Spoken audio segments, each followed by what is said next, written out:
আসসালামু আলাইকুম প্রিয় দর্শক, আপনারা কেমন আছেন সবাই? আশা করছি অনেক ভালো আছেন। তো প্রিয় দর্শক, আপনারা সাথেই থাকুন, একটি লাইক দিয়ে ভিডিওটা কন্টিনিউ করে দেখতে থাকুন, অনেক ভালো লাগবে। তো প্রিয় দর্শক, এই যে আপনারা দেখতে পাচ্ছেন এখানে নারিয়েল, আর এখানে আমি একটা শুকনো নারকেল নিয়েছি আর গ্রেটারের সাহায্যে কিন্তু সুন্দর করে গ্রেট করে নিচ্ছি। তো এখানে আমি কি বানাচ্ছি তার জন্য আপনাদের সঙ্গে আমি সেটাই শেয়ার করব। তো প্রিয় দর্শক, এই তো আমি ছোট্ট বাটির মাপে এক বাটি নারকেল কোড়া নিয়ে নিলাম, আর সেই বাটির মাপে কিন্তু আমি ময়দা নিয়ে নিচ্ছি, আর এখানে হাফ কাপ নিয়ে নেব নর্মাল আটা। আপনারা চাইলে শুধু নর্মাল আটা দিয়ে এই বিস্কিটগুলো তৈরি করতে পারেন। তো আমি আজকে দুর্দান্ত খাস্তা খেজুর বিস্কিট তৈরি করব, তার জন্য এখানে আমি সুজি, আটা, ময়দা ইউজ করছি। আর 3 ভাগের 1 ভাগ আমি কিন্তু এখানে সুজি নিয়ে নিয়েছি, 2 চিমটে নিয়েছি বেকিং সোডা, আর স্বাদ মতো নুন দিয়েছি, আর 2 চামচ চা চামচের নিয়েছি আমি চিনি, আর এখানে 2 চামচ দেশি ঘি। আর সুন্দর করে এখন শুকনো উপকরণগুলো সুন্দর করে হাতের সাহায্যে ময়ান দিয়ে নেব, অবশ্যই ময়ান দিতে হবে। আর এখানে দুধ আপনারা দেখতে পাচ্ছেন, দুধ দিয়ে আমি কিন্তু এই ডোটা তৈরি করে নিলাম। দুধ দিয়ে কিন্তু টেস্টটা অসাধারণ হয়, আর পানি দিয়ে এরকম টেস্টটা আসে না।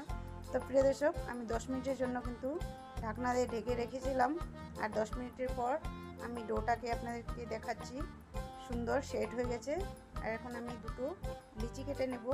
তো প্রিয় দর্শক, আমার আজকে ছোট্ট ভিডিওটি যে যেখান থেকে দেখছেন, দেশ এবং দেশের বাইরে থেকে, আপনাদের জানাই অসংখ্য অসংখ্য ধন্যবাদ। আর আমার ছোট্ট কিচেন ছোট্ট ফ্যামিলিতে আপনাদের সবাইকে স্বাগত। তো প্রিয় দর্শক, আমি এখন বেলনের সাহায্যে কিন্তু সুন্দর করে এখন বেলে নেব। আর এখানে আমি নর্মাল আটা বা ঘি কোনো কিছু ইউজ করলাম না বেলনের টাইমে, কারণ যে তেলটা খারাপ হয়ে যাবে। তো প্রিয় দর্শক, এই তো আমি ছোট্ট একটা ঢাকনের সাহায্যে আমি কেটে নিলাম বিস্কিটগুলো। আপনারা চাইলে যে কোনো বড় ছোট সাইজে করে নিতে পারেন। আমি এখানে 2 রকম শেপ দিয়ে এই বিস্কিটগুলো তৈরি করছি। তো প্রিয় দর্শক, আমার চ্যানেলে যারা নতুন প্রিয় দর্শক, আপনাদের জানাই অসংখ্য ধন্যবাদ আমার ছোট্ট ভিডিওটি কন্টিনিউ করে দেখার জন্য। অবশ্যই একটি লাইক দিয়ে ভিডিওটা সুন্দর করে দেখার জন্য। আর আমার পুরানো দর্শক যারা আছেন, আপনাদের জানাই অসংখ্য অসংখ্য ধন্যবাদ এবং মন থেকে শুভেচ্ছা ও ভালোবাসা রইল আপনাদের ছোট্ট ভিডিওটি আমার দেখার জন্য। তো প্রিয় দর্শক, এই তো আমি সুন্দর করে এখন সোনালি কালার করে বিস্কিটগুলো ভেজে নেব।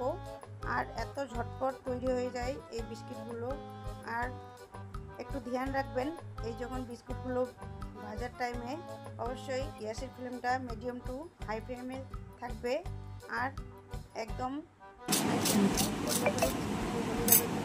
আপনাদেরকে আমি একটা আওয়াজ শোনাচ্ছি, কত সুন্দর ক্রিস্পি, এত সুন্দর। তো আমার আজকের বিস্কিটগুলো কীরকম হয়েছে অবশ্যই কমেন্টের মাধ্যমে জানাবেন। আর আপনারা ভালো থাকবেন, সুস্থ থাকবেন। আজকের মতো এ পর্যন্তই। আল্লাহ হাফেজ, টাটা।